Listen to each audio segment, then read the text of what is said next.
Morning all of you. I am your maths teacher Siyaram sir. बेटा आज हम आप लोगों को क्लास 10th की मैथमेटिक्स में निर्देशांक ज्यामिति का अगला टॉपिक होगा हमारा, यानी नेक्स्ट एक्सरसाइज त्रिभुज का क्षेत्रफल ज्ञात करना जब शीर्षों के निर्देशांक ज्ञात हो।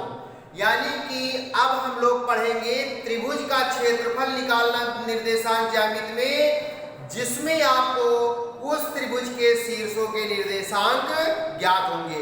जैसे इसके पहले आप लोगों ने निकाला होगा कि त्रिभुज का क्षेत्रफल बराबर होता है 1/2 बेस इंटू हाइट, यानी अदर बहुत से फार्मूले पढ़े त्रिभुजों के क्षेत्रफल निकालने के, ठीक है।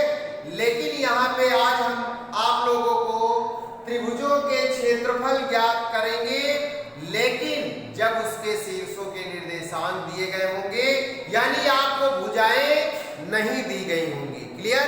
तो आइए हम लोग पहले फार्मूला जानते हैं कि त्रिभुज का क्षेत्रफल निकालने का फार्मूला क्या होगा। जैसे मैंने यहाँ पे मान लिया एक त्रिभुज है बेटा ABC, ये त्रिभुज है क्या आपका ABC। क्लियर? ABC और इस त्रिभुज के शीर्षों के निर्देशांक x1 y1, दूसरा है x2 y2 और तीसरा है x3 y3। क्लियर? तो इसका क्षेत्रफल क्या होगा, है ना। तो ये फार्मूला होगा आपका, यानी सूत्र होगा। फार्मूला देखिए, जब माना हमने मान लिया यहाँ पे, माना त्रिभुज ABC के शीर्षों के निर्देशांक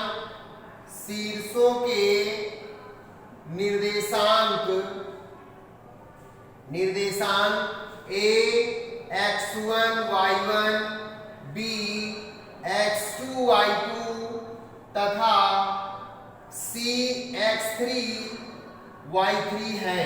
क्लियर? ये आपके निर्देशांक दिए गए हैं। तो त्रिभुज का क्षेत्रफल बराबर हो जाएगा बेटा, आपको याद रखना है 1/2 x1 ब्रैकेट में y2 minus y3 plus x2, इसके बाद y3 माइनस y1 और plus x3 y1 minus y2। Clear? अब देखिए, आप लोग सोच रहे होंगे कि इतना बड़ा फार्मूला हम लोग कैसे याद करेंगे ना। तो आइए हम आपको ट्रिक एक बताते हैं। देखिए, जैसे ये सर्किल होता है ना, ये सर्किल है। सर्किल में अगर यहाँ पे कोई एक पॉइंट है, मान लिया A, और यहाँ पे कोई B और ये पॉइंट है क्या C, तो अगर इसको हम सर्किल के चारों ओर घूमे, A के बाद B आएगा, B के बाद C आएगा और C के बाद फिर क्या आ जाता है, क्या आएगा, A आएगा।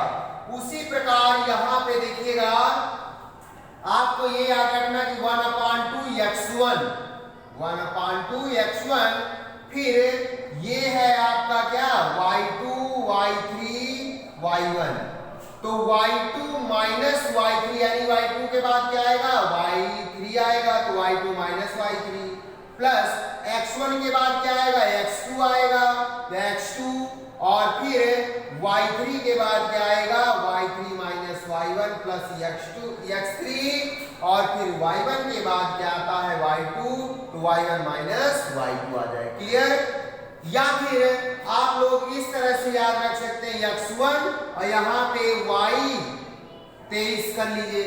23 का मतलब y2 माइनस y3, फिर y 31 कर लीजिए और y 31 करने के बाद फिर यहाँ पे आपको कर लेना है y 12, यानी कि y 23 y 31 y 12। तो y 12 का मतलब y1 माइनस y2, और ये x1 x2 x3 तो आएगा ही। क्लियर हो गया?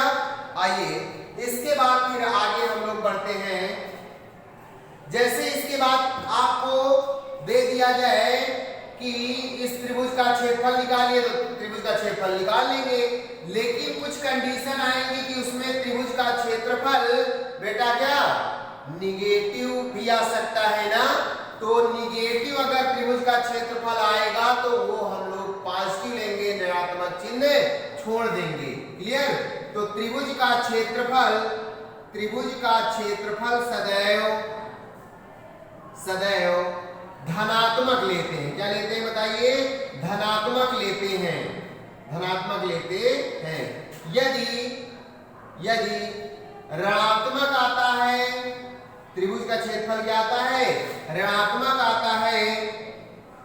आता है तो निगेटिव साइन को यानी ऋण चिन्ह को, निगेटिव चिन्ह को छोड़ देते हैं। क्लियर? छोड़ देते हैं। ये हो गया पहला पॉइंट इसमें। और इसके बाद जैसे मान लीजिए हम लोगों ने सॉल्व किया, तो सॉल्व करने पर त्रिभुज का क्षेत्रफल 0 भी हो सकता है ना।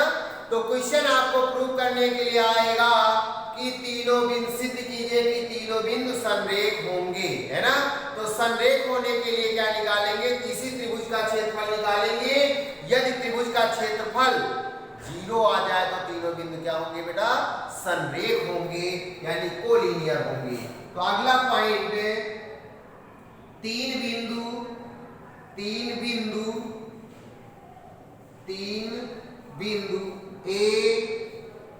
ए मान लीजिए यहाँ पे x1 y1 b x2 y2 तथा c x3 y3 संरेख है तो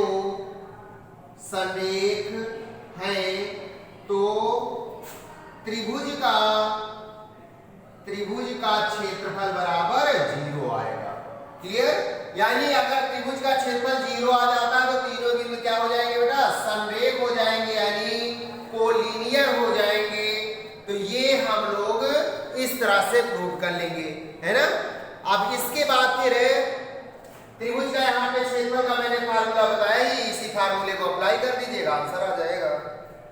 चलिए आइए एक्सरसाइज पे आते हैं हम लोग।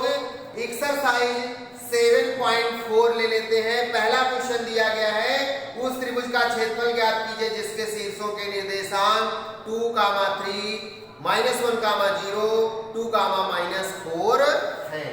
क्लियर? तो आइए ज्ञात करते हैं हम लोग त्रिभुज का क्षेत्रफल, है ना।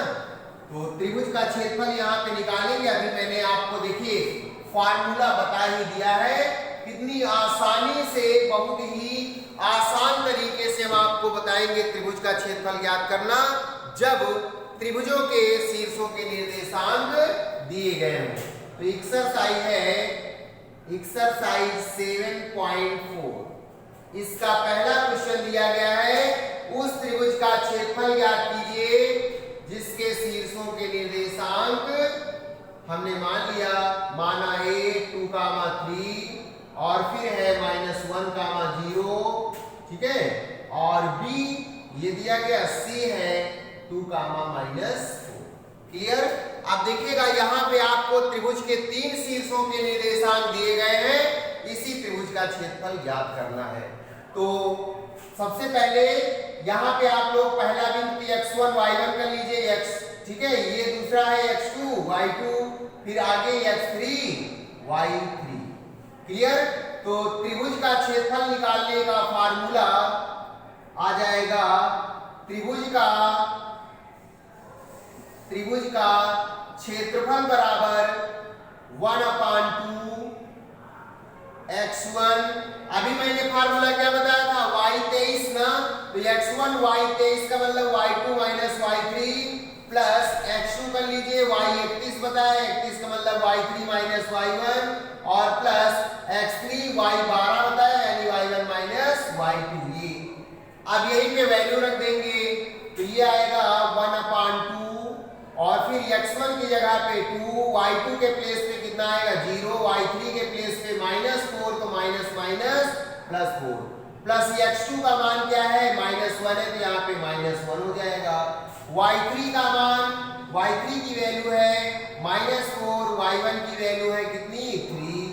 इसके बाद x2 है 2 हमारा, y1 के प्लेस पे 3 और y2 के प्लेस पे 0, इसको सिंप्लीफाई कर लेंगे तो 1/2, देखिए 0 हट जाएगा, 2 4 जा 8, फिर यहाँ पे आपका कितना आएगा -7 और -1 इंटू कर देंगे तो माइनस माइनस प्लस, 7 1 जा 7 प्लस 2 3 जा 6 और आगे 0 हो जाएगा।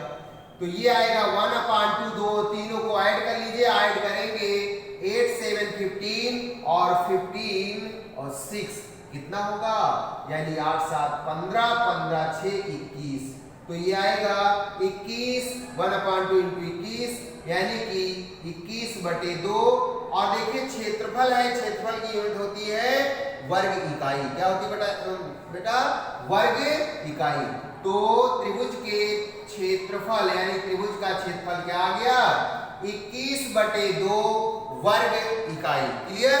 इसी को चाहे तो डेसिमल में आप लोग निकाल सकते हैं। तो इसके बाद फिर इसके कई पार्ट दिए गए हैं जिसमें से आपको सॉल्व करना होगा। इसके बाद फिर देखिएगा आगे दिया गया क्वेश्चन, सिद्ध कीजिए कि निम्नलिखित बिंदु संरेखी हैं। क्या है बताइए, संरेखी है ना। तो संरेखी सिद्ध करना है आपको, तो इसी तरह से आप निकालेंगे तो उस त्रिभुज का क्षेत्रफल क्या आ जाएगा 0 आ जाएगा। अगर त्रिभुज का क्षेत्रफल 0 आता है तो संरेखी सिद्ध हो जाएगा। क्लियर। तो आइए हम लोग अगला क्वेश्चन लेते हैं। नेक्स्ट क्वेश्चन है हमारा जिसमें त्रिभुजों के क्षेत्रफल आपको दिए गए, वो त्रिभुजों के शीर्षों के निर्देशांक दिए गए हैं। तो त्रिभुज का शीर्ष दूसरा क्वेश्चन, तीसरा क्वेश्चन ले लेते हैं। तीसरा क्वेश्चन है, मान लिया यहाँ पे हमने माना ए, ये है 2, -2, फिर है b -3, 8 और c है आपका -1, 4। क्लियर। इन तीनों बिंदुओं को संरेखी दिखाना है तो हम लोग फार्मूले से त्रिभुज का क्षेत्रफल निकालेंगे।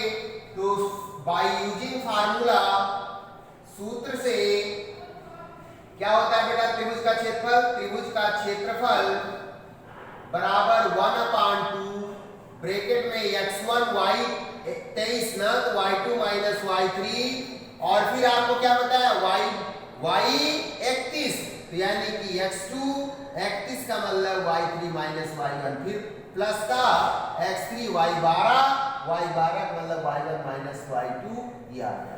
अब इसमें ये जो पॉइंट दिया गया x1 y1 कर लीजिए, x2 y2 कर लीजिए और यहाँ पे x3 y3 कर लीजिए। ठीक है। तो चलिए पुट कर देते हैं वैल्यू 1/2, x1 के प्लेस पे 2, y2 के प्लेस पे देखिए कितना है 8, y3 कितना है आपका y3 है 4, फिर इसके बाद x2 बेटा कितना है -3, y3 है 4, y1 कितना है -2, तो माइनस माइनस +2 प्लस x3 की वैल्यू कितनी है -1, तो यहाँ पे आ जाएगा -1 + 1 यानी -1, y1 की वैल्यू -2, y2 की वैल्यू है 8, तो ये इतना। अब इसी को सिंप्लीफाई करेंगे तो 1/2। अब देखिएगा ये कितना आएगा 8 से 4 सब्ट्रैक्ट कर दीजिए तो 4 4 2 जा 8, फिर इसके बाद यहाँ पे आपका कितना आ जाएगा 4 2 6 है ना, और 6 का 3 के साथ मल्टीप्लाई करेंगे 6 3 जा 18 हो जाएगा है ना। फिर इसके बाद देखिए 8 और 2 कितना होगा -10 का इसके साथ मल्टीप्लाई करेंगे तो प्लस का 10, तो ये आएगा आपका 1/2 18 प्लस का हो जाएगा और माइनस का 18, दोनों कट जाएंगे 0, यानी 1/2 0 = 0। देखिए यहाँ पे त्रिभुज का क्षेत्रफल हमने निकाला कितना आ गया 0 आ गया। और मैंने अभी बताया था आपको यदि त्रिभुज का क्षेत्रफल 0 आ जाता है तो तीनों बिंदु क्या हो जाएंगे बेटा संरेख हो जाएंगे, यानी कोलिनियर हो जाएंगे। तो यहाँ पे लिखेंगे चूंकि त्रिभुज का क्षेत्रफल = 0 कितना है 0 है, अतः दिए गए बिंदु क्या होंगे संरेखी होंगे, संरेखीय यानी कि इंग्लिश में कोलिनियर होंगे। क्या होंगे कोलिनियर होंगे, यही हमें प्रूव करना था। क्लियर। तो इसके बाद में नेक्स्ट क्वेश्चन देखिए, इसी प्रकार जैसे 4 नंबर दिया गया, वो तीनों बिंदु समरेखी हैं, तो समरेखी है तो आपको k का मान निकालना होगा। किसका मान निकालना बेटा? k का मान निकालना है। ठीक है, तो त्रिभुज का क्षेत्रफल पहले से ऑलरेडी आप लोग 0 के इक्वल करके और k की वैल्यू निकाल लीजिए। ठीक है, आइए इसके बाद में नेक्स्ट क्वेश्चन पे चलते हैं। अगला क्वेश्चन है हमारा, अगला क्वेश्चन चतुर्भुज का क्षेत्रफल निकालना है। किसका क्षेत्रफल निकालना है? चतुर्भुज का क्षेत्रफल। देखिए यहाँ पे चतुर्भुज के शीर्षों के निर्देशांक दिए गए हैं। ये है क्वेश्चन नंबर आपका 5, है ना। चतुर्भुज का क्षेत्रफल निकालना, मान लिया हमने चतुर्भुज के शीर्षों के निर्देशांक -3, 2, फिर b है 5, 4, c दिया गया आपका 7, -6 और d है कितना? d दिया गया -5, -4, ये d है। अब इस चतुर्भुज का यानी क्वाड्रिलेटरल का क्षेत्रफल आपको निकालना है, a b c d। तो देखिए कितना आसान तरीके से, चतुर्भुज का क्षेत्रफल का कोई मैंने फार्मूला नहीं बताया, त्रिभुज का बताया है। तो त्रिभुज के क्षेत्रफल से ही चतुर्भुज का भी क्षेत्रफल निकल आएगा। कैसे? यहाँ पे इस विकर्ण को मिला दीजिए, इस विकर्ण को जैसे ही ज्वाइन कर देंगे तो दो त्रिभुज बन गए, एक ये त्रिभुज बना और ये त्रिभुज बना ना। तो पहले आप त्रिभुज ABC का क्षेत्रफल निकालिए, क्योंकि तीनों शीर्षों के निर्देशांक पता है ना। उसके बाद फिर इस दूसरे वाले त्रिभुज का क्षेत्रफल निकालिए और दोनों को ऐड कर दीजिएगा, तो क्या आ जाएगा? चतुर्भुज का क्षेत्रफल आ जाएगा। तो यहाँ पे चतुर्भुज का क्षेत्रफल, चतुर्भुज का क्षेत्रफल बराबर आएगा त्रिभुज ABC का क्षेत्रफल और प्लस त्रिभुज ADC का क्षेत्रफल, ADC का क्षेत्रफल, है ना। यहाँ पे पहले आप 3 शीर्ष लेकर ABC लेकर के त्रिभुज का क्षेत्रफल निकाल लो, फिर ADC ये वाले शीर्षों के निर्देशांक लेकर दूसरे त्रिभुज का क्षेत्रफल निकालेंगे और निकालने के बाद दोनों को ऐड कर देंगे तो चतुर्भुज का क्षेत्रफल निकल आएगा आपका। तो ये थे बेटा इस एक्सरसाइज के क्वेश्चन। जो शेष क्वेश्चन है उसको हम लोग नेक्स्ट वीडियो में सॉल्व करेंगे और आप लोग इन क्वेश्चनों को अपनी फेयर कॉपी में और प्रैक्टिस करते रहें। अगर किसी प्रकार का कोई डाउट है तो उस डाउट को मैसेज करके अपने डाउट को अवश्य क्लियर करें। It's sufficient today. Thank you.